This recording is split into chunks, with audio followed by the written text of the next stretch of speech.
they just sell too much, and also I like these shoes because they look cute. Yeah.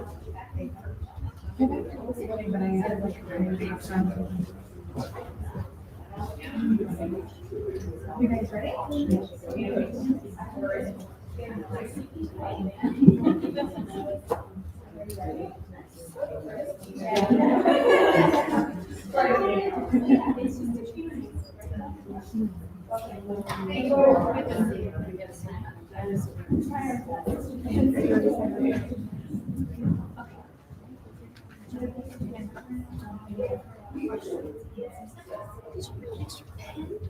I just brought my tiny purse. Okay. Thank you for having me. Absolutely. We didn't have that. Thank you. Hi everyone, thank you for coming. Welcome to the final part of our town hall series. Very exciting, we made it to November. If you're just joining us, I'm Ariana Lizzie. I'm the Executive Director for the Federation of Community Councils. And thank you to those of you who have shown up for all three of these. I really appreciate your time. Just a little background on the Federation. Back in 1976, a group came together to get citizens actively involved with the government process, and they found the best way to do that was through grassroots neighborhood organizations, otherwise known as community councils. Our series has touched on a number of topics. In Demystifying Community Councils, we heard about the history of councils, how councils serve the municipality, and how the municipality supports councils. In Navigating Community Councils, we heard what happens in a council meeting and how to participate. Now in part 3, we're here for the current and future leaders of councils, board members. These volunteers are tasked with a mighty job, supporting their neighborhood and providing an outlet for the myriad of voices who make themselves heard at council meetings. One of the biggest requests I had in my first 6 months of the FCC was from board members who knew they had an important job to do, but did not know how to accomplish it. They understood that their neighbors wanted to make a difference in their community, and these board members wanted to help.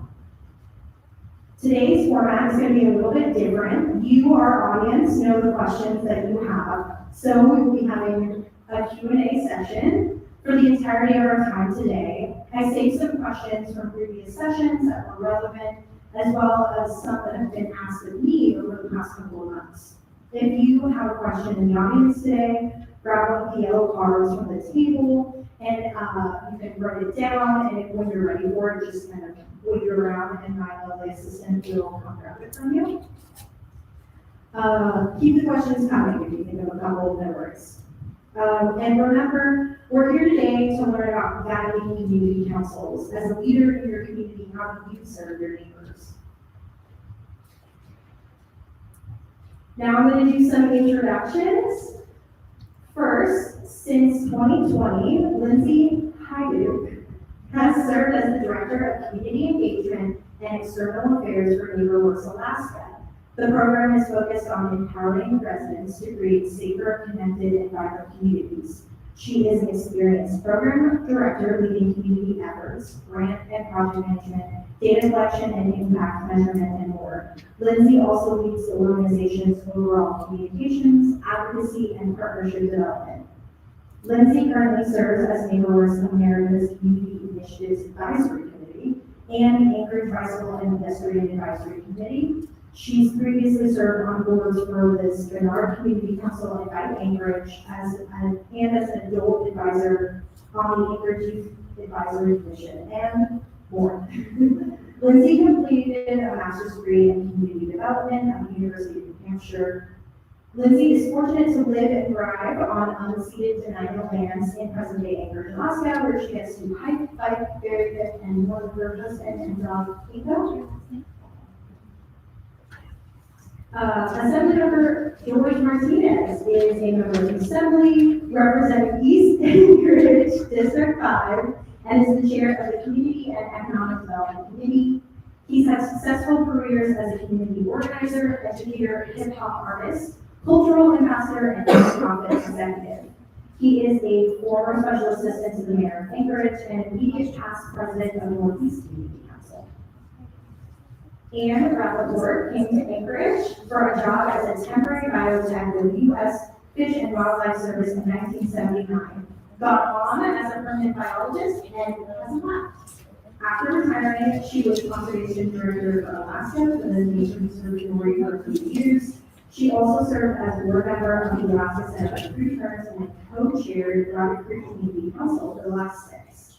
Anne and her husband moved to Rabbit Creek area after getting married in 1985 and were privileged to raise 2 kids there who, with excellent schools and open space, and an amazing quality of life with beautiful views and wildlife wandering through their yards.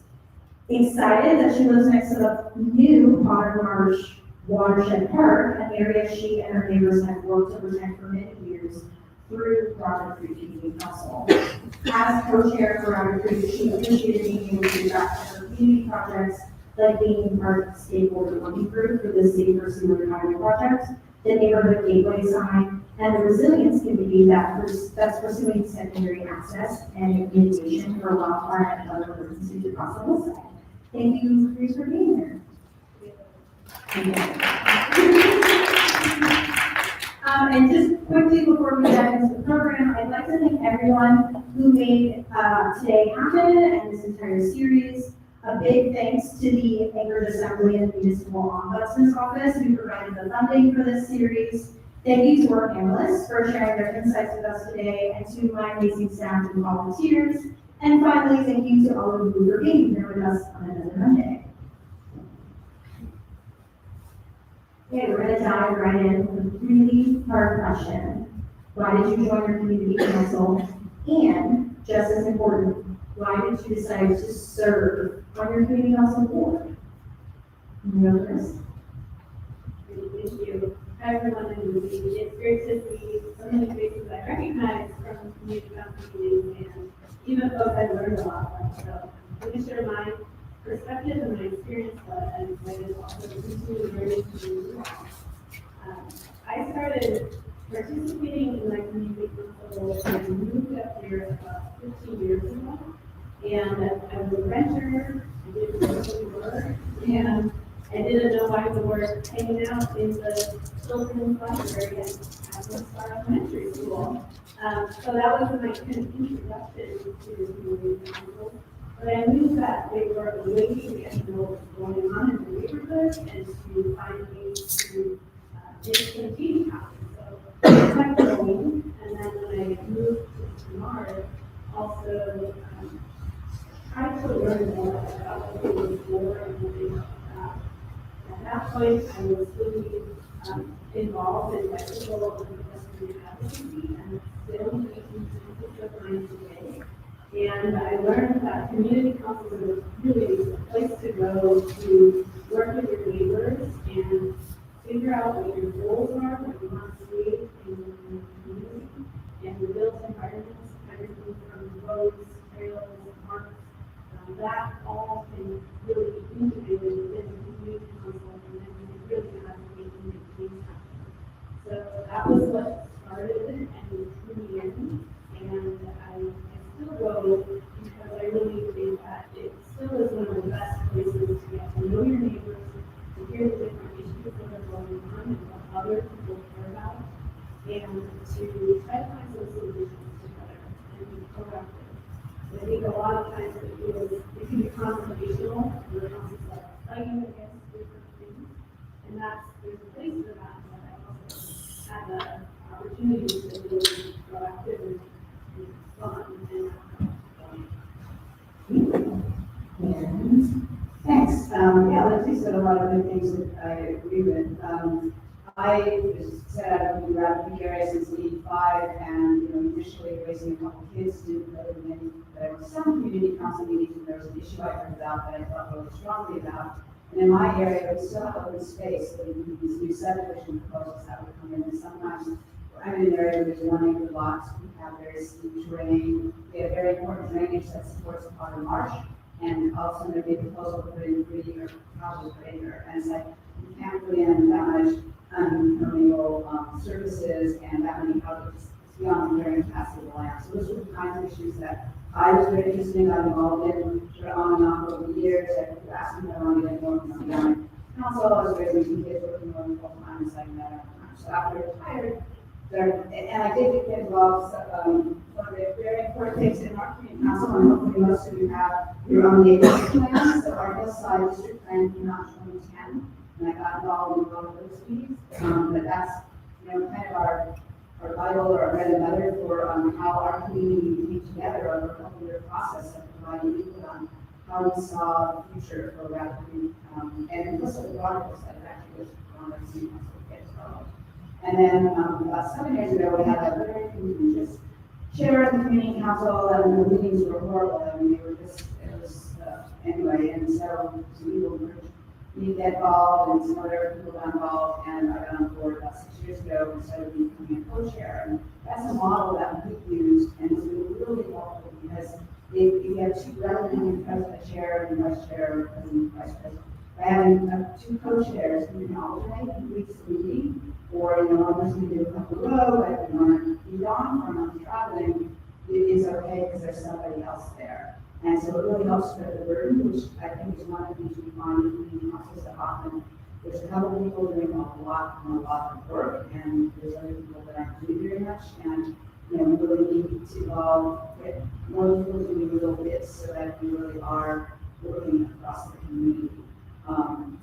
So that's sort of all I have as well. Thank you, and I appreciate that when you got started in councils, you were just in and out, which I think people, when they hear about councils, they're like, all the things that I have to go to all the time, and it's like, no, you can get your agenda, you can go to a couple of meetings and try to let people know that, if it's just schools that you're hearing about, that's okay, just show up to a meeting where they talk about schools, your voice is just as important there as it becomes everything.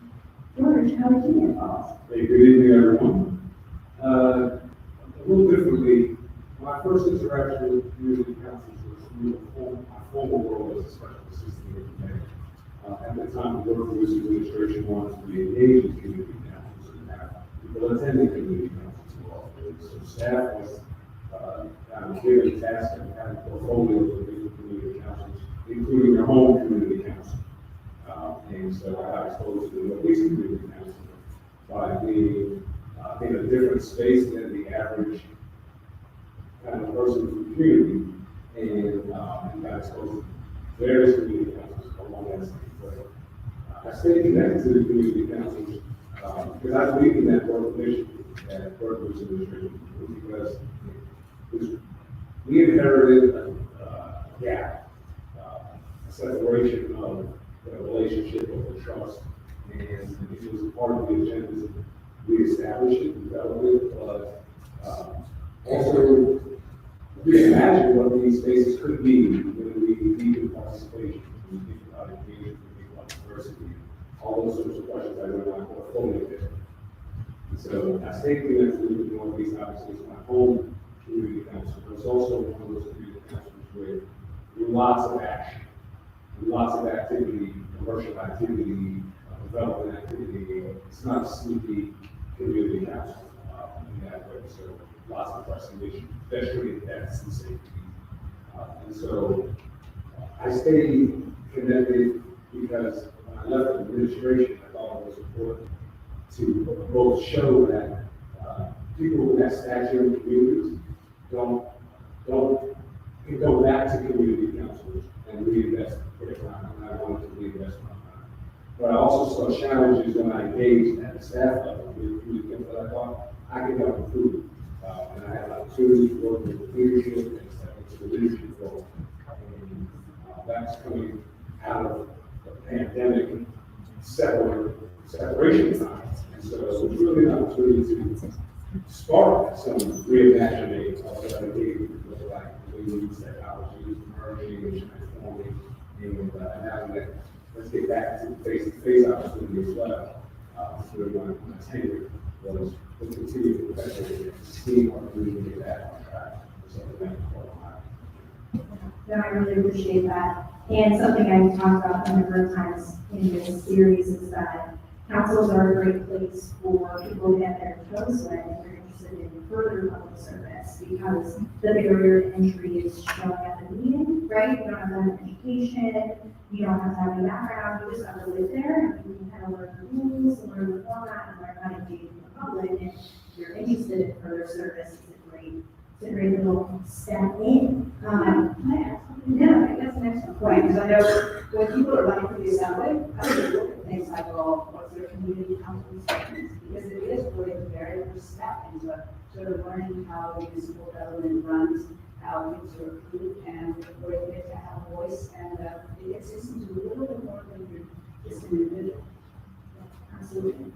Okay, so in the world where you guys were just elected to your council board, or as some of you may have been called, to your council board, what are some basic resources for council boards out there, and came prepared maybe, so we've got a handout on the table. Yeah, so our community council, one of our members, has great institutional knowledge, there's a lot started this, but there's a handout there, and have a bunch of names on one side and point. Bosses just to keep personal information out, but we have a board contact list, we give all the new board members, and on it is really useful information, who are some of them that are, their email and phone numbers, who are state, House and Senate representative partners are. Then there's information about, the municipal planning, things, you can comment on a lot of, planning, zoning commission, planning board issues. And so it's got who are those contacts, from the planning department board who wants to make comments, how to, the addresses to do that. It's got, for us, like the lists of the limited road service areas, who those needs are, if you've got a road problem. Just all sorts of sort of, helpful information for somebody who goes, well, where do you find things out? So, Thank you, yeah, and that resource, and if you're online, we'll be dropping that on our website tomorrow. Lindsay, this was a question from a previous meeting, and opening a meeting, land acknowledgement, pledge of allegiance, other opening, how do you handle them? Any advice on the balance there? Yeah, every council really is different, and we always talk about that, there are other different flavors and approaches. And I found a lot of support with my services from our community council president, from our executive board, and we really discussed how we want to do the meetings, what we want to cover, and how we approach it, and some of our councils have their allegiance, and we have other processes. And what we decided as a council was to kind of do this all, we have a happy hour before the meeting starts, where people show up, set up for the meeting, that's where we also get to connect and chat and talk with each other. And then when we open the meeting, we kind of mostly go over meeting agreements. So we're kind of setting our shared agreements as a body, and how we respect each other, how we approach the meeting, and with the overview of the intention of the meeting. So I think that's really important, including for new members of participants to understand the purposes. Why are we having this presentation tonight? What is it for? And so doing that we really do. So we try to do kind of some level setting.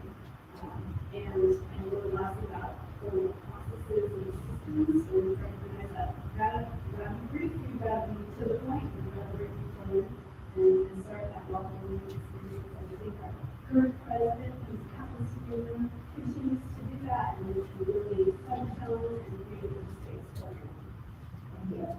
it. And I think something that I learned is just whatever you're gonna do it with intention, make it a choice, talk about it, and bring it to the council, but don't just do something because you guys have done it forever, like choose as a new board coming in to talk about it, and do so with intention so that you're valuing everybody's time too.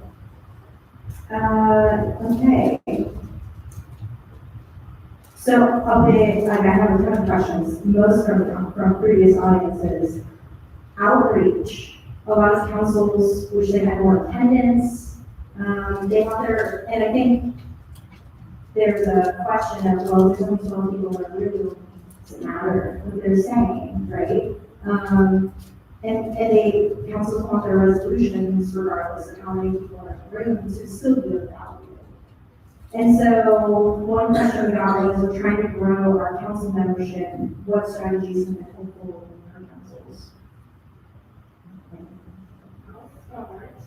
I think again, that executive board and moving on each other to kind of vet the purpose of the meeting, what the intentions are behind presentations, resolutions, and issues, and be clear, so that when you then have outreach, you can think about, maybe we have certain partners or organizations in our area that we should have this meeting, or that we want to invite and have as part of this conversation. And you have kind of your standard email outreach, and not everyone's going to see or respond to emails. You have a Facebook page, that also gets to a certain group of folks who do an event, who don't talk to people, there are all those steps and pieces. And so we would especially try to have community building opportunities, like we're going to have an event, we're having this in order to bring more people in that would typically come to a meeting, doing more on the outreach for those kinds of things. So potentially sending mailers or postcards to get people to the doors, or even flyering for those businesses. If you have people who are interested in coming to your council meetings, having a to-do or something like that, could be a really fun activity to do together. But you have to think about what those events or opportunities are that will draw more people in, and then could you encourage others to come with us and keep people coming back and really grow their engagement from there. So there's all these different strategies of finding support, so it's not only one person who's involved. Those are all great ones.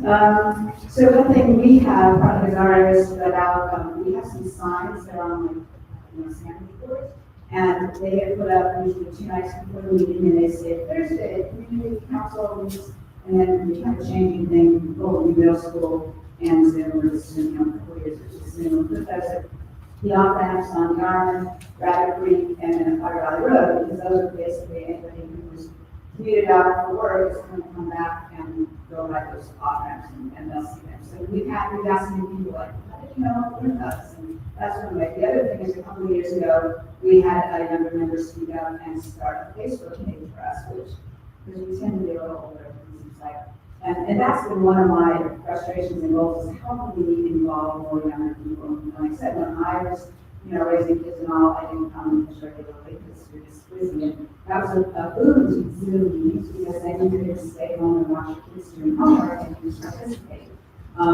We have a great principal at Golden View, and he's been willing to put a sign up on the door on the days we have a meeting that says, Rabbit Creek Community Council meets here tonight.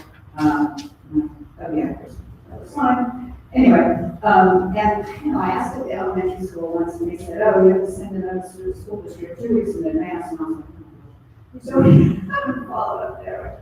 I'd like to. We're also on our social media committee also put some things on next door, and that's been a helpful way to involve some other people.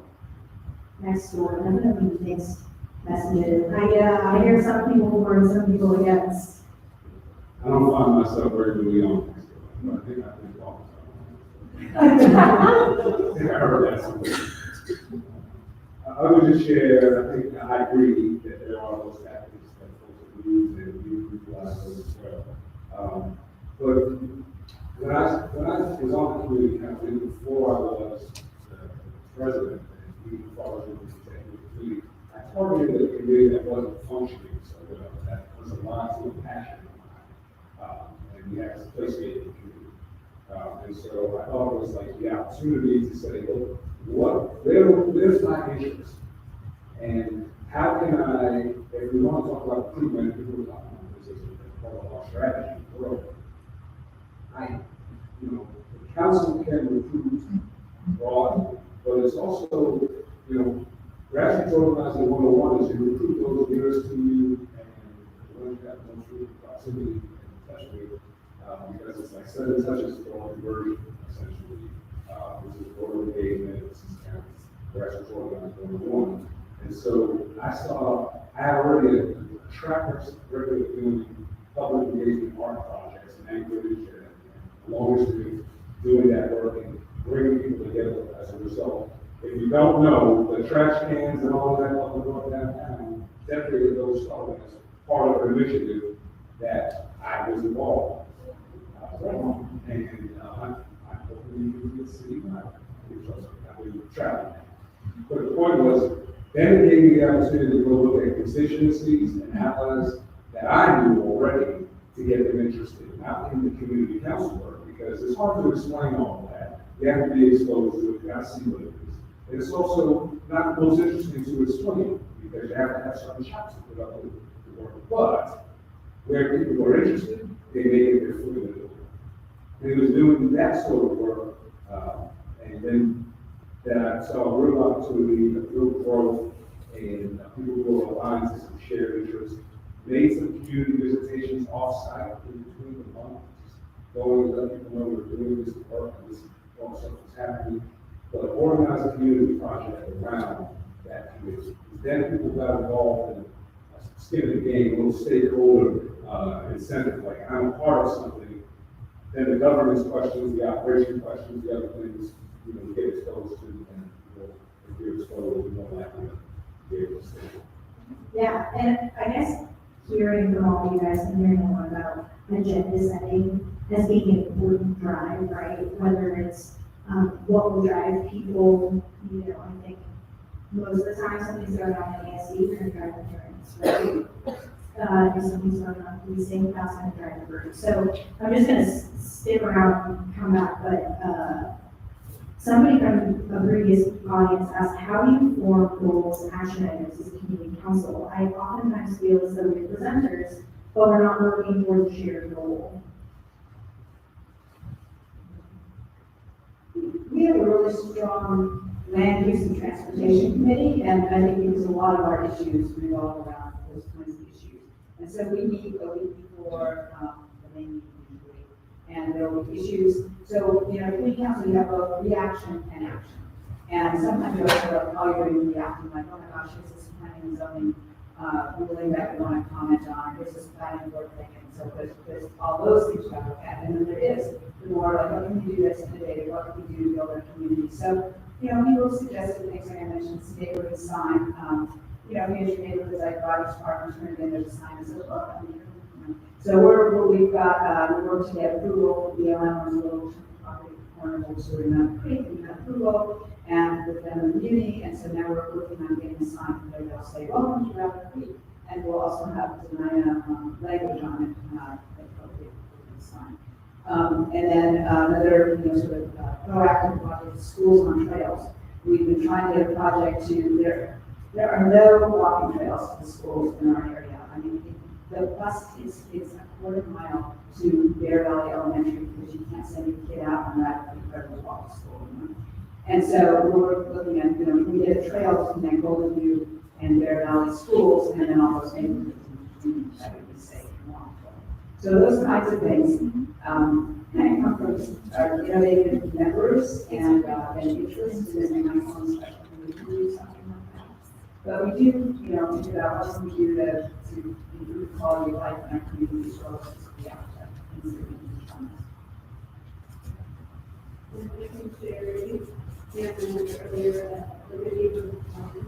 And some neighborhoods do have ways and plans, like goals, visions, strategies, and what they're for the smart neighborhood, we don't have a vision plan, but we created a smart formal plan. It's just 10 years, and we've got those coming. And so we've tried to commit to enacting that, really taking that on as a community council. Really land use and transportation, we're that passionate about, so we have to commit that continues to meet and try to advance all the pieces that take forever. And so that helps guide some of the priority areas that we want to put on the agenda, or experts who want to review, or resolutions that are building on over years and not kind of forget, so that we can keep advancing the goals and showing demonstration. So a lot of that helps. But also, maybe something like 8 years ago, we had some leadership transition with our executive board, and I think around this time of year, in summer, January, we did kind of workshops. We had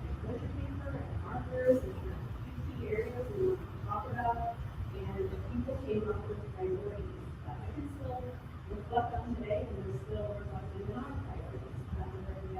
So we really like to team our participants and what we share about how do we get there, how do we prioritize. And then as an executive board, and committee chairs, or whoever's setting up, they can help advance those answers so they're not lost. You can see that a lot of years, a lot of time and energy to plan. Or if you really do for this school, that brought everyone together, they can Yeah, they just told us upstairs.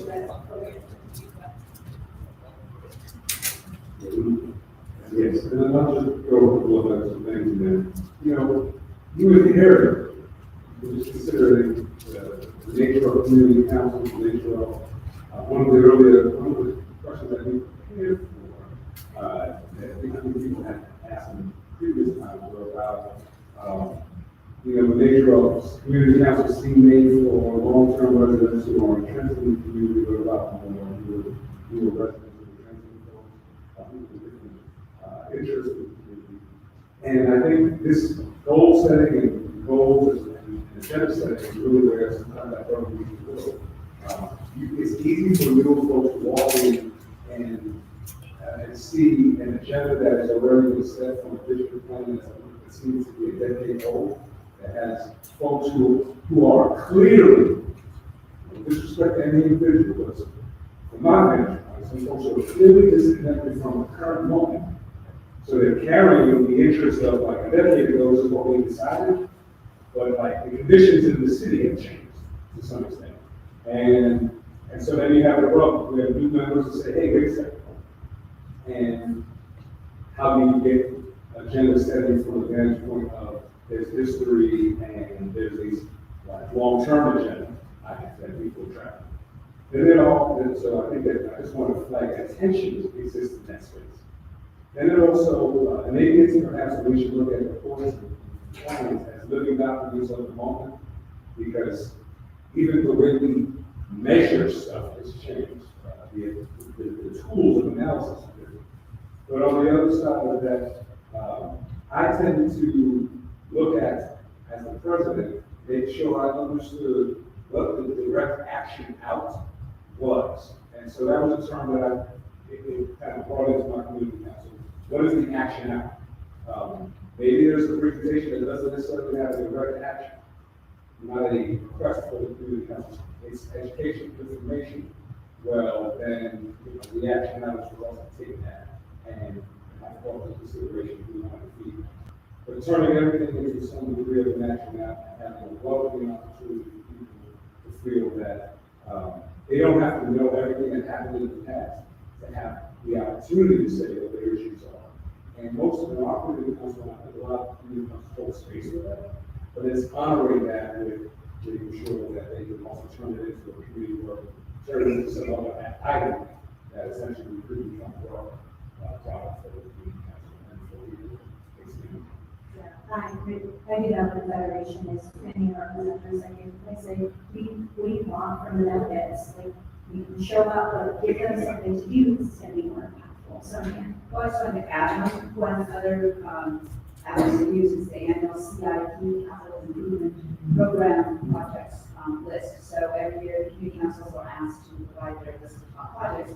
And I'm always surprised that we look on that website, but maybe we have clearly community councils contribute.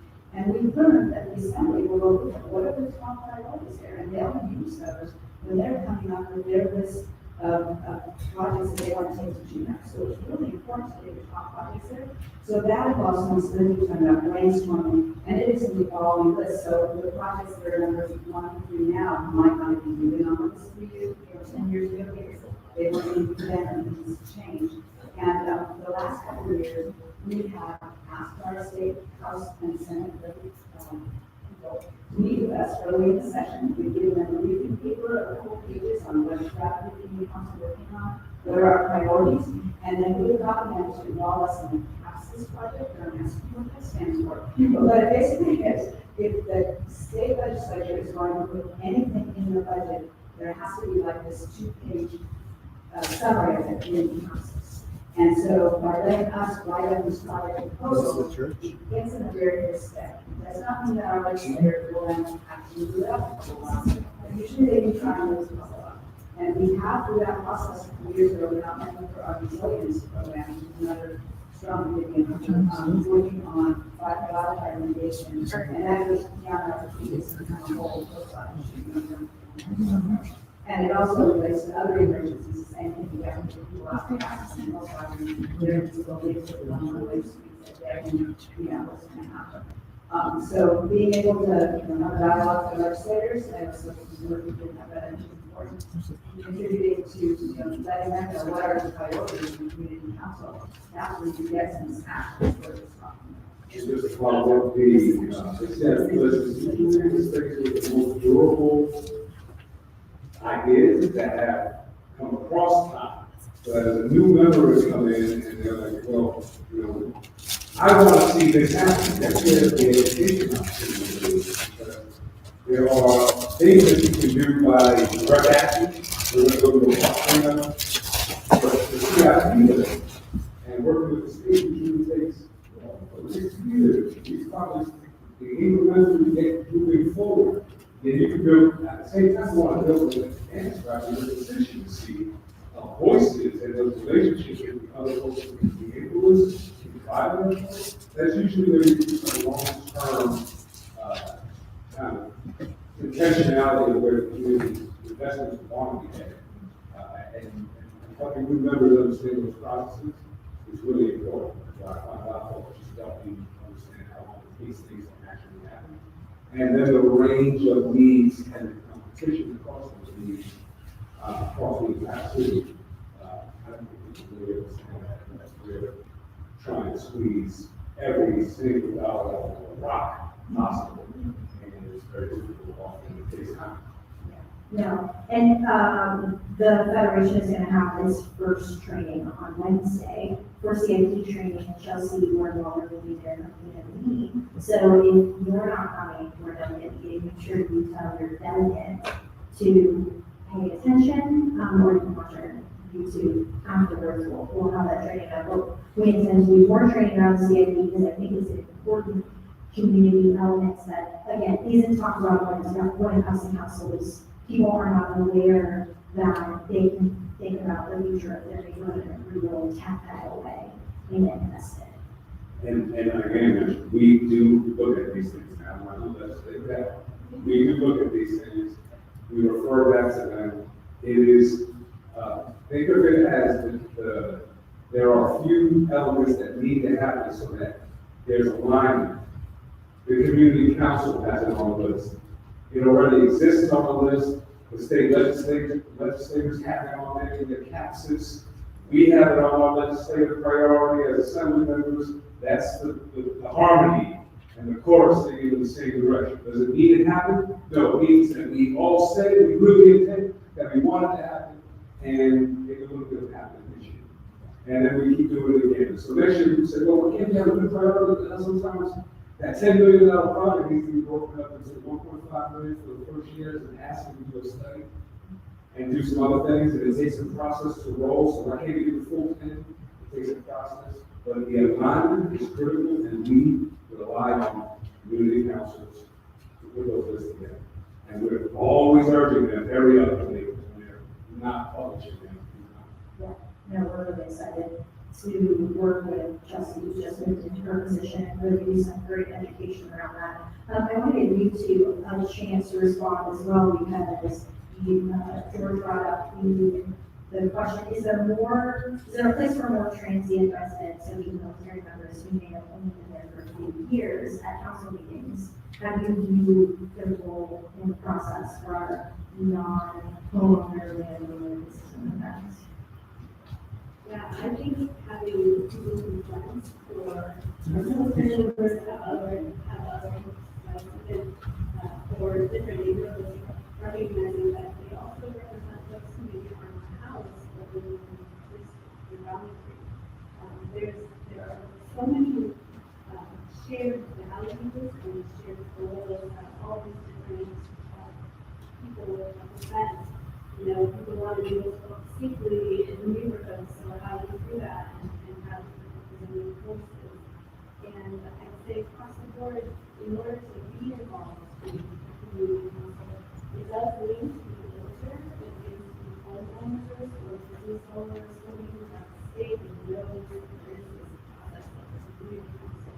So there is a bit of a barrier of entry. So when you are able to have folks who maybe are not your, who maybe are not their family or you guys are very community, to have someone at your council meeting who is there to read and welcome, and that that's a huge help throughout the meeting, as well as the friends and having people feel the value that they're having value and share with them. And I can share with you, first of all, this is the person who granted and started going to the meeting. I didn't know what was happening. And some of the person running the meeting would talk to like the same two people in the audience the whole time. And I'm like, and so it's really easy to just kind of get into this whole shorthand, these jargons, all the time. You know, like there's so much that can be really challenging, and you're not getting as much perspective. And I think that's one thing, but then there's so many others that become really big barriers. So finding support and resources and partners who can help with that, I think is another opportunity. So it's not just you as a volunteer trying to figure that out, having others help support and really important, but it is important for the opportunity to get involved in space whenever you have folks show up, happy they were there, and do that, they can run the station, and this is kind of. That was great. We don't have, I think, as large a richer transient population just because there's no really apartments. It's all generally large lots in our area. Well, there's some apartments, but not many. And I do a on the basis. We do have somebody from J. Bear to come report on things for us. But we do try and we do say as we can do here in the room. We do hybrid meetings during the school year, so we need open year middle school and people on Zoom. We find we have twice as many people on Zoom in the room. Kind of make a little hard sometimes for people here. We're still working out some of those things. And we try and do one in-person meeting in the summer at least after like barbecue or something. But we ask somebody who is in the room or on Zoom, and you ask them to introduce themselves and welcome them as well. And I just want to shout out when I went to Downtown Community Council, President Sylvia did a great job of every time there was somebody, even by a first name basis, she would stop and be like, can you tell me who that person is and what department they work for? And so that was one of the first councils I went to, and as on my own. I had tracked the whole time, and this was like back in June or July, I was still kind of attended many councils, and I really appreciated her as the chair, making sure that she took the time to make sure that there was a low barrier to entry, that anybody new could be involved in the conversation, because she was going to explain carefully the roles, and that extra time she took to do that was worthwhile for the audience, especially because I could always tell there were really people in the room, and so they could follow along. Shout out to Sylvia, because yes, right on. And it goes back to the training opportunity, the facilitation training opportunity, and how you mentioned earlier, intentionality. I have found, and again, I had a chance to visit various community councils across English. My Northeast community council is heavy with J. Bear, our population in the Northeast, we have those 35. But I have found that sometimes folks will use the lack of knowledge to make it feel so unwelcoming that no new pressures would come into the community council. So it's like, we already know what we're working on. We already kind of have our agenda, and I'm going to talk in such a way that I don't want you to necessarily feel welcome. I don't know if that's intentional, but I know it has to be intentional to not do it. And so it could be easy to just fall into the normal flow of things. But the intentionality that you described that Sylvia had, or has, I think it's really important. And from my vantage point, one of the lessons that I try to bring in, is that there really isn't a wrong time for a voice to be heard. There's a wrong way to do that with respect to process. And so, Liz mentioned earlier, agreements, how to set up the culture of the meeting. There's some ways that an item could have been previously debated, and people still have hot feelings about it, that could still be honored in another way to decompress that energy. And that's really where I think committees are important, to be able to have other spaces for people to decompress that are within the council, but offline from the general meeting. The preservation of the general meeting as an inviting space is vital. No, thank you. And actually, to piggyback off that, okay, so you have, all voices are important to be heard, but when you have somebody who's monopolizing the conversation, right? Like, that's a hard space to be in, and I definitely have heard, being at our great community council and part of the reason I was like, oh, man, has to come here, is because I appreciated how you potentially said hi, somebody's monopolizing the conversation, what do you do? How do you get them offline, or when do you get them offline, or what if the conversation's good? Well, it's tough, and the thing that can help sort of time limits is that we have a long agenda, there have been many more items to get through, so we really need to wrap this up now. And we have had, we had someone kind of going on the school board member, and it's like, oh, this is stuff. And just saying, yeah, and it is time to say, I think we need to continue that conversation offline. And the school board member was very good about, I put my contact information in the chat, why don't you give me a call next week, we'll talk about it. So you just have to try and politely, end things and move it. You don't want to just cut people off, but just figure out some way that they can be happy with, and, move it to the side, as Ariana was saying, and have another conversation, don't develop further. Occasionally, we've had an issue where maybe it becomes obvious that there is not a solution for the board, and say, and if there isn't the time deadline, I've got that comments and back next week or something. But let's continue this next session, our committees, and maybe come back with more information, and it's a shame we're going to go. Thank you, yeah, referring basically, I think is an underutilized tool, or like, oh, sounds like we need a committee for that, does anyone want to volunteer, right? Anybody else have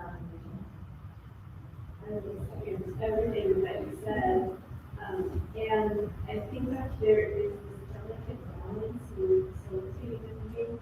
I get stressed out when we're not on the agenda, the time limits, way over, so stressed. But I think that's why it's important to make an agenda that's realistic. It doesn't have 20 items that you never really cover anyway. But there have been times when the issue was so important, we're getting different perspective, that you have to kind of balance that line between stay on agenda and timeline, or do we honor the conversation and let it continue on so that we can get to a resolution. We may have to move an issue to another meeting or make some adjustments, but doing some of those temperature checks at the time, so it's not necessarily someone was monopolizing, but the issue was bigger and more that needed to happen, and so navigating that edge so that you are honoring everybody's time, because maybe people are there for these other issues that you really can't get to, but you're not going to extend the meeting until 2.5 hours. You're going to really try to balance and navigate, so it can be really tricky. So you can make sure everybody is showing up and sharing just enough, but if you're really trying to work through something, you have to navigate that. So if you're really accommodated, you'll have to make it. There's facilitation is still critical, and I agree with the agenda setting, the time management. The agreements are important. I constantly refer back to those agreements when I feel that when I felt that people have been acting out or monopolizing or any kind of complimentary in that way, usually the germane point. But the other part of it is, it also goes back to this what I described before about who knows what. I find generally speaking, there's probably more diversity and this, but generally speaking, there are two types of folks that fit into this bracket of the video. The ones that have been around a long time, they know it all. Or the ones that don't know any of it, they just come to the meeting and they're hot about what they're coming for. So the grace is on both sides of those, right? And let's just deal with the newer person first, because then it's about the agreements, the culture, and the consistency, so that as they come to one meeting, as they come to the second meeting, as they come to the third meeting, they begin to understand how to interact with this space and the culture of this space. And if they're ambitious enough to want to change the culture of that space, well, they know how to get on the board, and they can do the work that thing as well. And then you have the other folks that are just, they know it all, they've been around, and they may sometimes use that to their power advantage. And my best suggestion is continue to be public in grace of reminding folks about the agreements that we've established, and then inviting people to have the one-on-one talks out. Because I think it's important, committees are important, but leadership have to have one-on-one with folks sometimes. Especially if you're trying to work to build those rapport. And my one-on-ones have not been kind of condemning. They've been more to be able to establish a bridge to recognize still that that person's still hot, still got a lot of interest. They're still showing up to the community councils. I want them. But, you know, they don't get checked. They're going to roll everybody else the wrong way and roll people wrong. So how can I work with them on that bridge, even if it's all fine? And I think at times, I think sometimes it takes some extra work. But without training, it's difficult to even navigate. Oh, yeah. And it's not because you're in something that you're in people.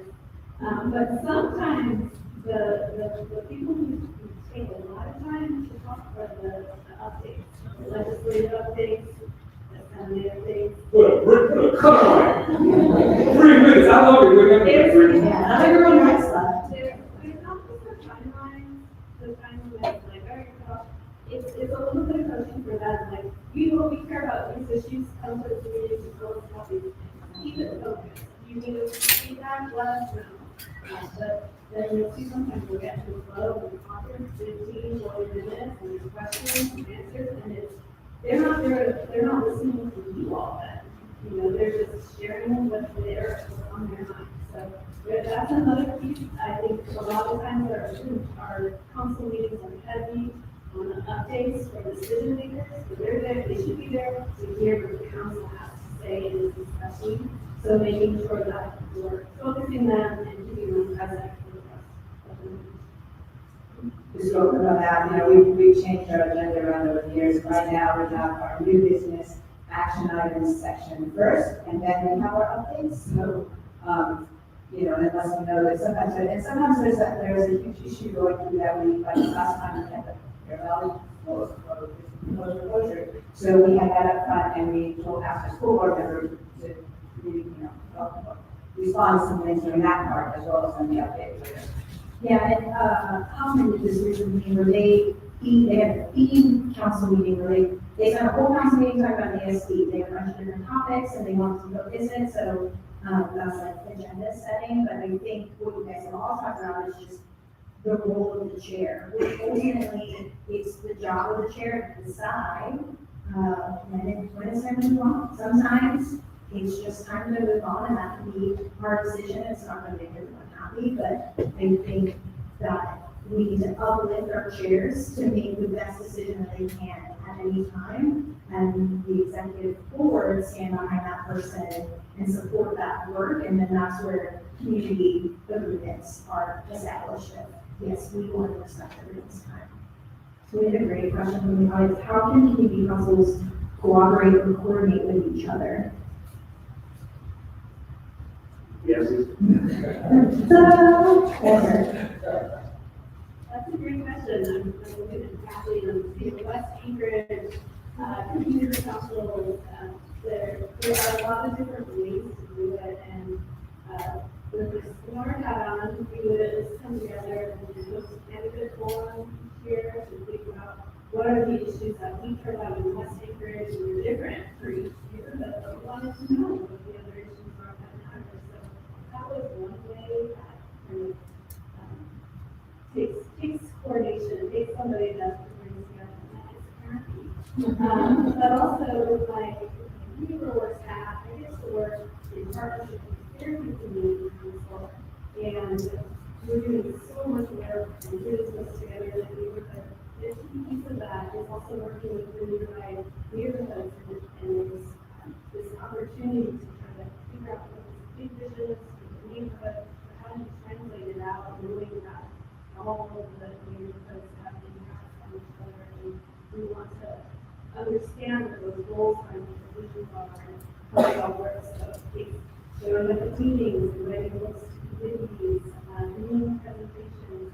There's a lot of opportunity, but I think we can find what those common goals are, or those common fun events. That is a really great way to get that coordination going. Yeah, and really issues that come, that just go across the community council border. So I've gone to a couple of very other community council meetings and presented about some issues where, we really want to share it. A resiliency committee, as I mentioned now, which all of us said, I think is actually over and really involved in that, because wildfire danger is something that, is a much broader area of interest. In the zoning, we had a assembly last year, we had a lot of zoning proposals, and we had a lot of hard work with them. We now have something rather else with the community council, but we reached out to many other community councils, West Anchorage, and because there were common features with some of those changes that we felt was too much when we have some really good plans for the entire city, and so we tried to get, other community councils to speak up. I went and presented in our community council, and got some pushback from some of the folks there, but they weren't as excited about some of the things we were talking about. You should think about opportunities to go to the coalition for other community councils. Thank you, and I just want to point out that disagreement doesn't mean that the system is not working. And I think there's this idea that what councils say has to be pushed forward by the assembly, or what the assembly says has to be pushed forward by councils. And the answer is disagreement is healthy. Disagreement is going to make for a better Anchorage, and so we need to accept when we disagree that, you might say, that's not always going to be the win, and that's okay, right? You still did the presentation, you still met some new neighbors probably, and that's just as a win in the summary. Sorry, Bruce, did you have any sort of council cooperation? Anything from the NBC perspective?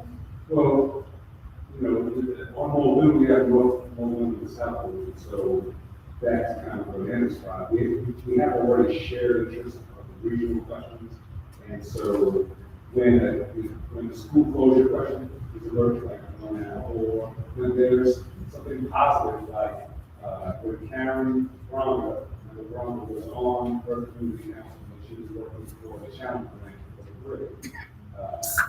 Those are the things that you're going to want your other community councils to get a lot of support as well. So there's those types of real-time, in-action, alignment things that happen all the time. And so my plan is going, I'm actually planning to host, in my role, a leadership summit this spring with my community councils that are in my assembly district. And I'm currently doing a survey now, and I'm going to look at that.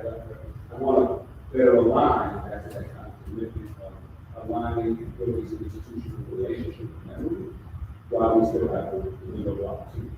Yeah, and District 1 does meet regularly all of their councils, which is great, so. Well, we are at time, but I do want to ask you guys, I think this is just nice. What is your favorite project that you guys are able to accomplish, work on your time with your council, it can be big, it can be small?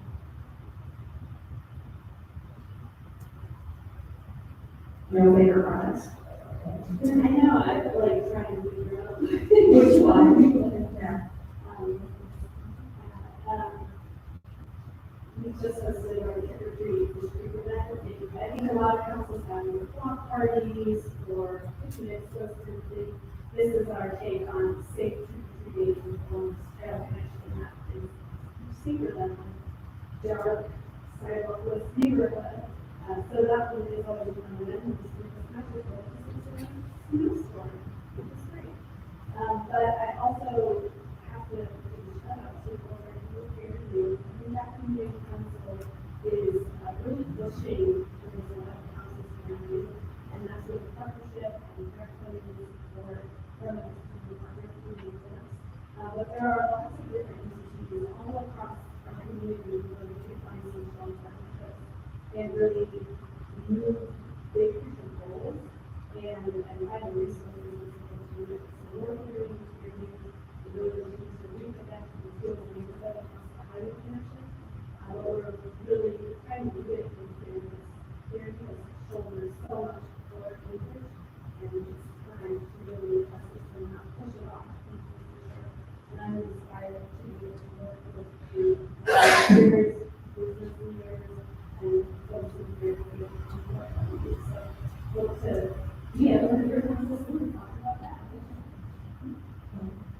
One that's come to fruition is the Powder Marsh Watershed Park, which is 300 acres. Great Land Trust has put in a number of grant proposals the last few years, but we've been talking to them about that.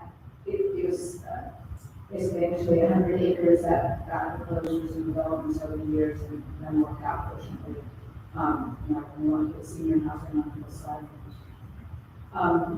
And so that, and then we combine that with adjacent property, and a chunk of heritage land lands, it's going to make community parks. We don't have any those parks in South Anchorage, which will provide something people don't have to drive as far to. It's already got a gas line that goes through it and road homestead trails. It was actually like 3 miles of trails on it already, which the neighbors have been walking on for years during COVID. It was like a great gathering place for families, to chat and do outdoors in the city. So that's just a tremendous thing, and it protects Powder Marsh basically, because half the water that drains off, that supports Powder Marsh comes off that land, so it's really important. Because Powder Marsh is a state with habitat area and wildlife area, and hosts like 100,000 people here. Our other projects, I think, are still in process. The neighborhood sign, although we've gotten permission now for that water land. We have a lot of other ideas. We just have to do this meeting and say for people to use this one for section, and how we can gather places. We have no commercial land in our area, that we gather. And the other one in the process, we're now working on trying to get more developed. We love some trails along Golden View and along Gold Two and Highway roads. Some of those areas have transportation projects. Just make sure we get some safe, non-motorized pathways. Okay, I see you listening. So a couple of projects that I had the opportunity to be involved with, and I'll leave it to one of the handover projects.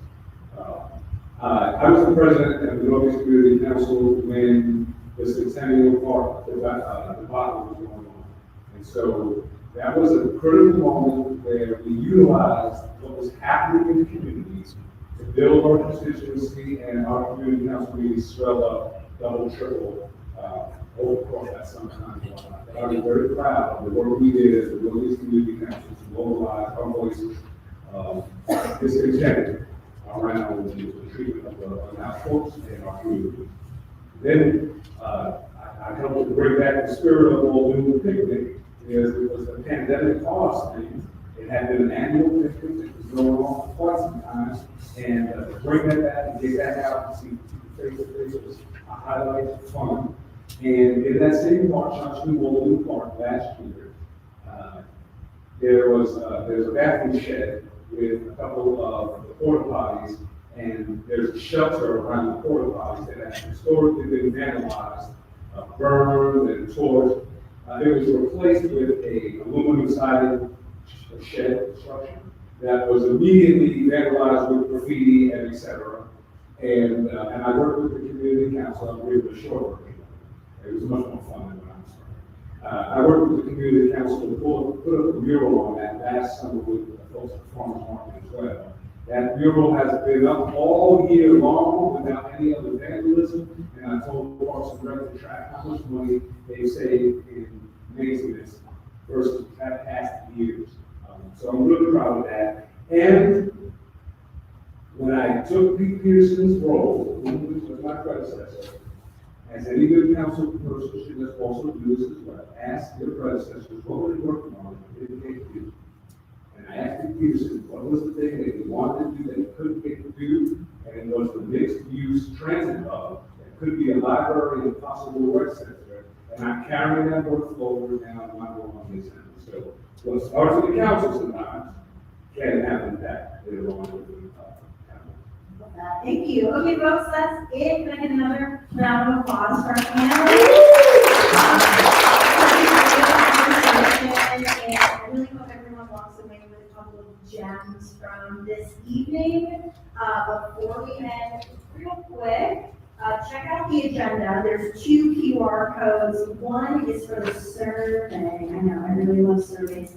Please help me out and do the survey so that I know who attended these things, so that we can use that as we're applying for funding in the future. And then also, we have a new community council executive board resources page on our website, and that other QR code will be there. Trying to create just a wealth of information for council boards to reference, from delegate meetings to info sheets to the recordings from this, all just in one place. So check that out. Thank you guys. Thank you so much for being here. Thank you to the Cambridge Assembly and the Ombudsman. Thank you to the library for hosting us. Thank you all for being here an extra 11 minutes. And remember, you get a voice in your neighborhood.